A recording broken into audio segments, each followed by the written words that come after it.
Chapter 35. We entered into a large room in which a few small tallow candles had been stuck into crannies in the walls.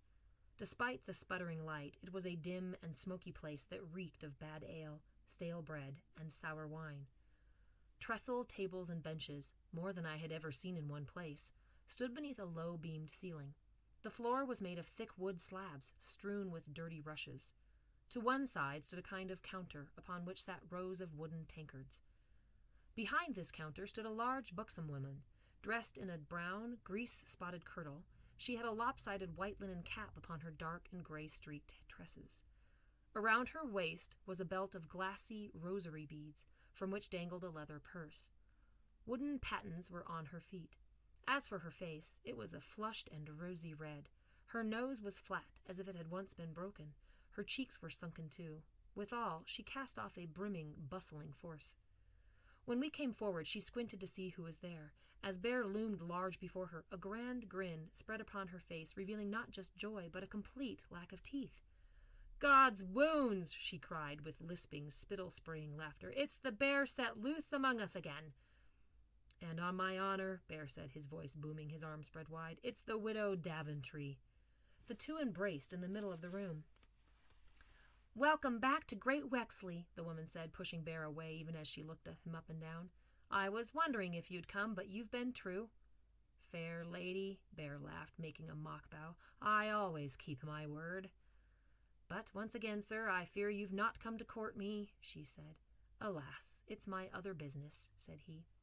Then, to my astonishment, the woman smote him hard in the chest with a tight fist, a blow which only made him laugh even more. Not content with that assault, she pulled his beard and tweaked his cheek.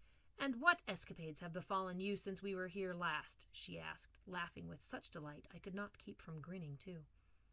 "Many an adventure, you can be sure," he said. "And there stands one of them." Bear pointed at me. The woman turned and considered me with squinty eyes. "Is he yours, or did you find him in some swamp?" Before he answered, Bear looked around. What he might have been searching for I don't know, for only the three of us were there. It was God's sweet grace that let him find me. "How did that happen?"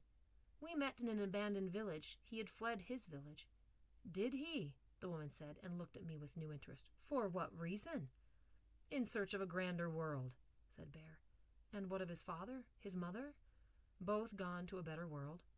"An orphan, then, and not pursued?" she asked, clearly relishing the tale. "That's another matter," Bear said with a frown. "But by the laws of this realm," he said, "he's fully bound to me now, my apprentice, and a likely lad." It felt good to hear his praise. "What's your name?" she asked me. I made myself look up. "It's Crispin." "Oh, now there's a high-born name for a lowly lad," the woman said. "But, Crispin, pay no heed to my bantering. Bear's friends are mine. Welcome to the Green Man's Inn. Where do you come from?" When I hesitated, Bear said, "Crispin, name your village." "Stromford," I said.